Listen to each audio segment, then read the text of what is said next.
Alright, so I'm just finishing up on some of the little highlights. Just kind of trying to button everything up and pull it all together here. And so this is this is a mixture of titanium oxide, which is basically just it's a type of white, and then a little bit of burnt, I think it's burnt umber. Let me check. Yeah, natural burnt umber, and tiny bit of ultramarine blue.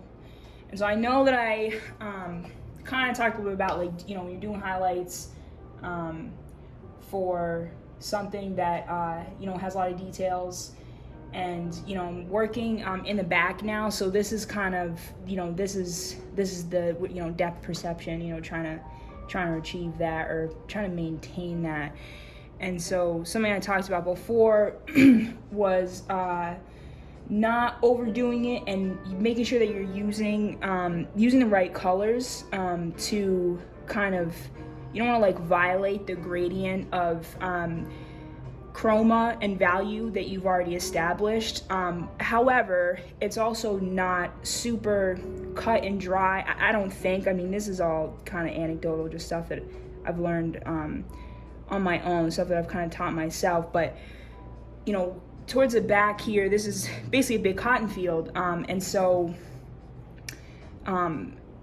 in the very back, in this section here that's the furthest away from you or from the viewer, it's far away, so you can't see all the little details. You can't put in a ton of detail stuff or any stark highlights or any stark shadows, because that I shouldn't say you couldn't, but for realistic depth perception depiction, that would not be very helpful, or it's not going to result in something that looks like what you see when you look at things in real life.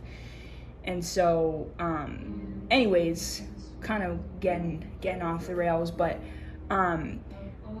with this portion, I am putting in a pretty decent number of highlights.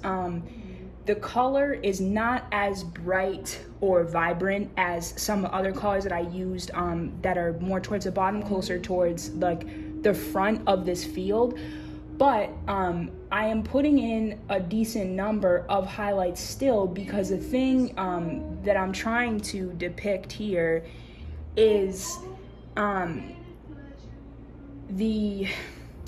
I guess when you are looking at something that's something that's like this whole depth perception thing, something that's far away from you, it's not like you can't see the highlights, because you can, but as things get further away from you, it's like it's kind of compacting in. And so what that means is, for each little like bloom, or each little puff of cotton, they are closer together. They look much closer together, because if you're looking at them from far away, then all you're seeing is like the tops of most of the plants. And then as we get more towards the bottom, you're starting to see, okay, the space between the plants, the shadows with the sticks and the leaves, etc. And so all that to say, putting in like a more saturated portion of mid or low level highlights,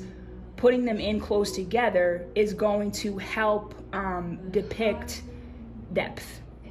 That's a really long way of saying it, and I'm sure somebody has, or probably a million people have said that in a different way. Maybe it's more concise, maybe it sounds better, but that is how I think about it, and that's how I kind of learned it. It's like, well, there's a whole bunch of them. They're real close together because you're looking at them from far away.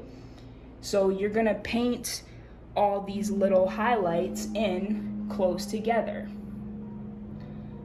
So you got to be careful with overworking and oversaturating, all that kind of stuff. That's like the taboo stuff. We don't want to do that. But think about what it is that you're trying to depict, and also think about what you see and what makes up what you see, and why is it that when you're looking at something you see it a certain way, or what is that appearance that you see. You have to kind of try to sort of escape your thought process of like, well, oh, it's this, or it's this shape, or it's this color, because what you think it is based on the idea you have of it in your mind is not always going to give you very useful information on what you're actually looking at. So you have to try to like kind of shed these preconceived notions in your brain about color and shape, and kind of drop the bias that you have acquired by just looking at stuff, literally just existing, using your eyes, looking at stuff all the time, and looking at it more like, what are these shapes in front of me, instead of, this is a cotton field. It's like, well, what are the shapes? What are the colors? What does it look like? What am I seeing?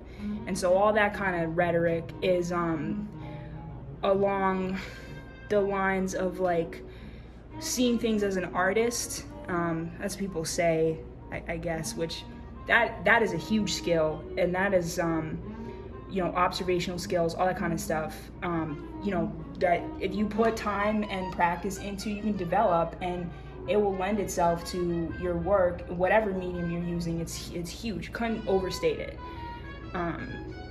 So that's just all kind of part of the process, or part of the thought process with stuff like this.